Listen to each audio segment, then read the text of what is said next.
Of nothing but me, I sing, lacking another song.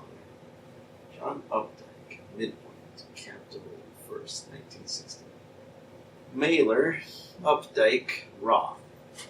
The Great Male Narcissists, hereafter GMNs, who've dominated post-war American fiction, are now in their senescence, and it must seem to them no coincidence that the prospect of their own deaths appears backlit by the approaching millennium and online predictions of the death of the novel as we know it. When a solipsist dies, after all, everything goes with him. And no U.S. novelist has mapped the inner terrain of the solipsist better than John Updike, whose rise in the 1960s and 70s established him as both chronicler and voice of probably the single most self-absorbed generation since Louis XIV.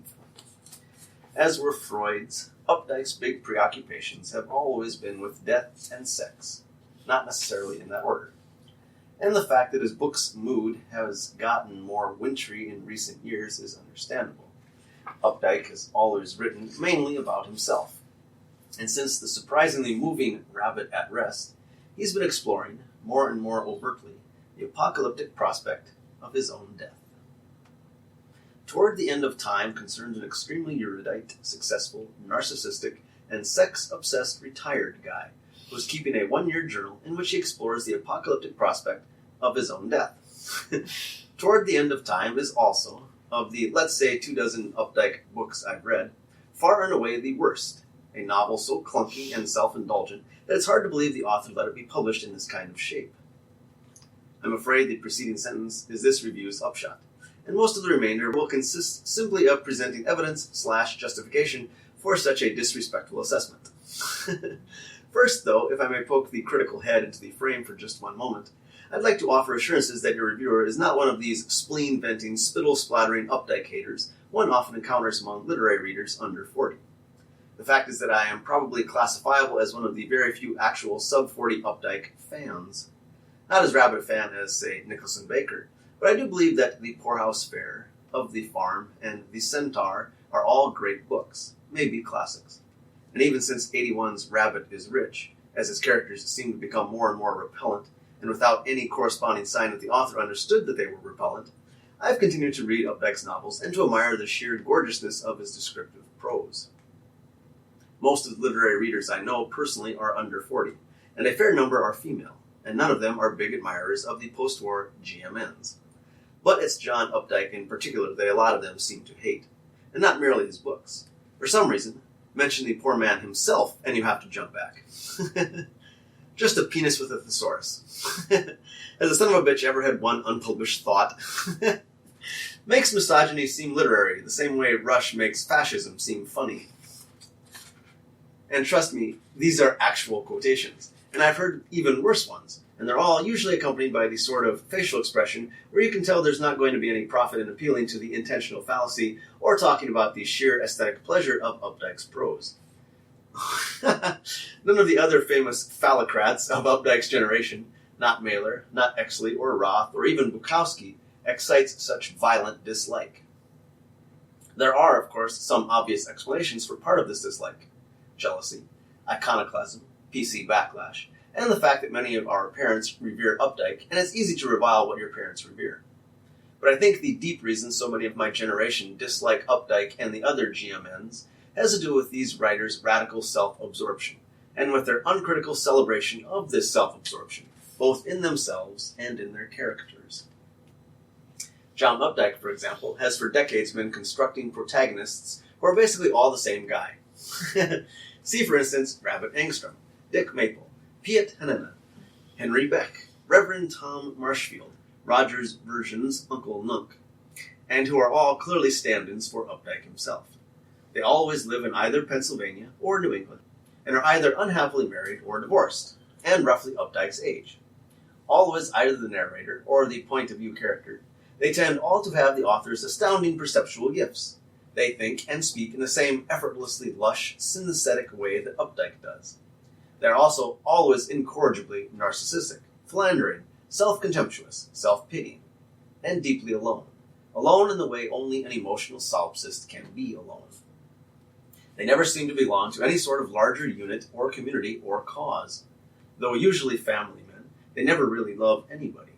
And though always heterosexual to the point of satyriasis, they especially don't love women. Unless, of course, you consider delivering long ecumeniums to a woman's, quote, sacred several-lipped gateway, unquote, or saying things like, quote, it is true, the sight of her plump lips obediently distended around my swollen member, her eyelids lowered demurely, afflicts me with a religious peace, unquote, to be the same as loving her. The very world around them, as gorgeously as they see and describe it, tends to exist for them only insofar as it evokes impressions and associations and emotions and desires inside the great self.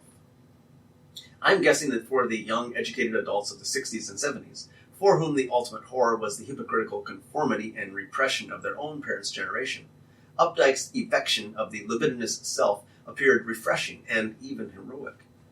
But young adults of the 90s, many of whom are, of course, the children of all the impassioned infidelities and divorces Updike wrote about so beautifully, and who got to watch all this brave new individualism and sexual freedom deteriorate into the joyless and anemic self-indulgence of the me generation, today's sub-40s have very different horrors, prominent among which are anomie and solipsism, and a peculiarly American loneliness, the prospect of dying without even having once loved something more than yourself.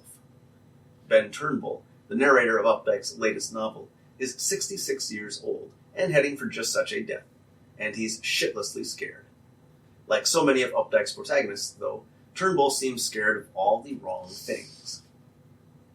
Toward the End of Time is being marketed by its publisher as an ambitious departure for Updike, his foray into the futuristic, dystopic tradition of Huxley and Ballard and soft sci-fi.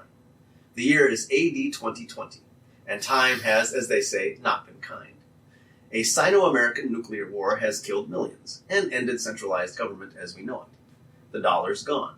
Massachusetts now uses script named for Bill Weld. There are no more taxes. Local toughs now charge fees to protect the well-to-do from other local toughs. AIDS has been cured, the Midwest is depopulated, and parts of Boston are bombed out and presumably irradiated. An abandoned, low-orbit space station hangs in the night sky like a junior moon. There are tiny but rapacious metallobioforms that have somehow mutated from toxic waste and go around eating electricity and the occasional human.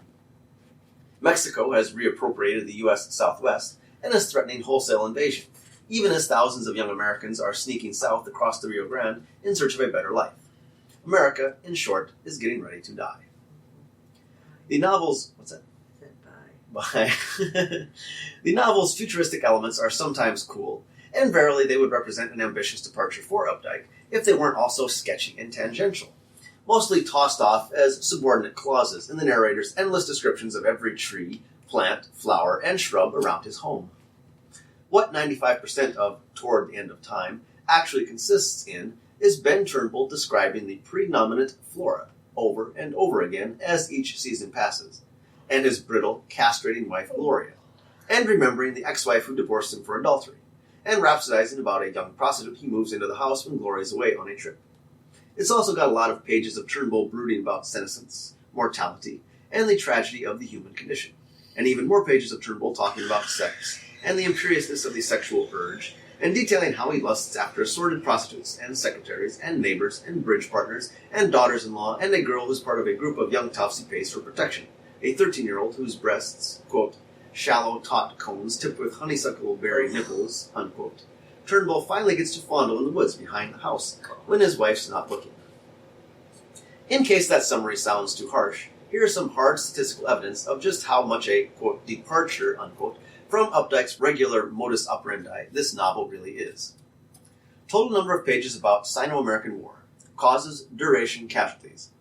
0.75. Total number of pages about deadly mutant metallobioforms. 1.5. Total number of pages about flora around Turnbull's New England home, plus fauna, weather, and how his ocean view looks in different seasons. 86. Total number of pages about Mexican repossession of U.S. Southwest. 0.1. Total number of pages about Ben Turnbull's penis and his various thoughts and feelings about it. 10.5. Total number of pages about what life's like in Boston proper without municipal services or police, plus whether the war's nuclear exchanges have caused fallout or radiation sickness. Total number of pages about prostitute's body, with particular attention to sexual loci, 8.5. Total number of pages about golf, 15. Total number of pages about Ben Turnbull saying things like, I want women to be dirty, and she was a choice cut of meat, and I hope she held out for a fair price. And the quoted stuff at the bottom of page 53, and, quote, these sexual parts are fiends, sacrificing everything to that aching point of contact, unquote. And ferocious female nagging is the price men pay for our much-lamented prerogatives, the power and the mobility and the penis. 36.5. Toward the end of times, best parts are a half dozen little set pieces, where Turnbull imagines himself inhabiting different historical figures. A tomb robber in ancient Egypt, St. Mark, a guard at a Nazi death camp, etc. They're gems, and the reader wishes there were more of them. The problem is they don't have much of a function other than to remind us that Updike can write really great little imaginative set pieces when he's in the mood. Their plot justification stems from the fact that the narrator is a science fan. The novel has many lectures on astrophysics and quantum mechanics, nicely written, but evincing a roughly Newsweek-level comprehension. Turnbull is particularly keen on subatomic physics, and something he calls the, quote, theory of many worlds, unquote. A real theory, by the way, which was proposed in the 50s as a solution to certain quantum paradoxes, entailed by the principles of indeterminacy and complementarity, and which, in truth, is wildly complex and technical, but which Turnbull seems to believe is basically the same as the theory of past life channeling, thereby explaining the set pieces where Turnbull is somebody else. The whole quantum setup ends up being embarrassing, in the special way something pretentious is embarrassing when it's also wrong. Better, and more convincingly futuristic, are the narrator's soliloquies on the blue-to-red shift and the eventual implosion of the known universe near the book's end. And these would be among the novel's highlights too, if it weren't for the fact that Ben Turnbull is interested in cosmic apocalypse all and only because it serves as a grand metaphor for his own personal death.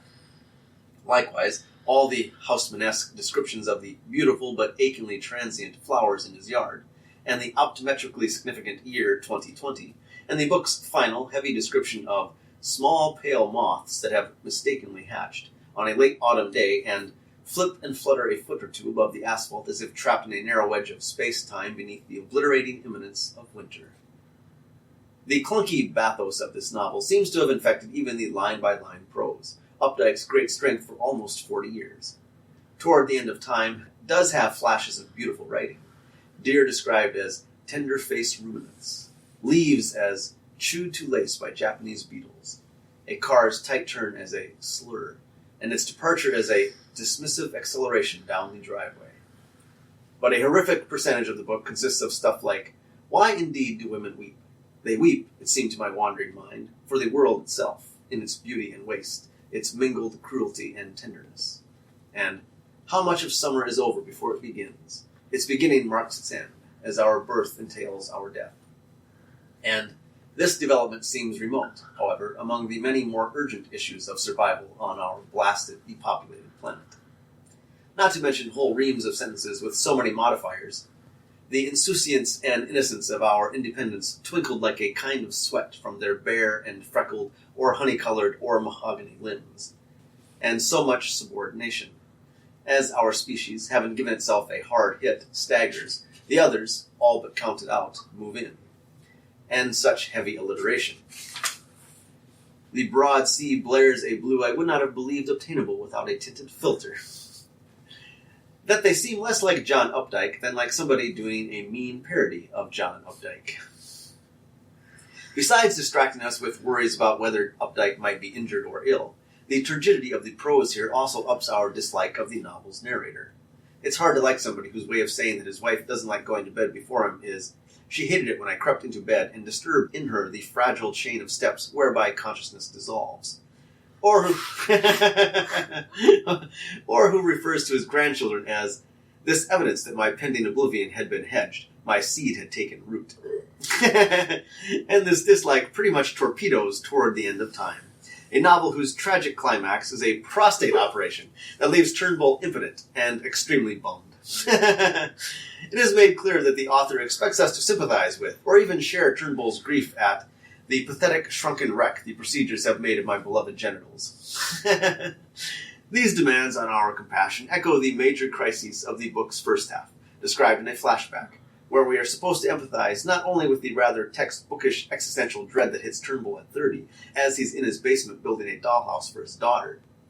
I would die, but also the little girl I was making this for would die. There was no God, each detail of the rusting, moldering cellar made clear. Just nature, which would consume my life as carelessly and relentlessly as it would a dung beetle corpse in a compost pile. But also with Turnbull's relief at discovering a remedy for this dread. An affair, my first. Its colorful weave of carnal revelation and intoxicating risk and craven guilt eclipsed the devouring gray sensation of time.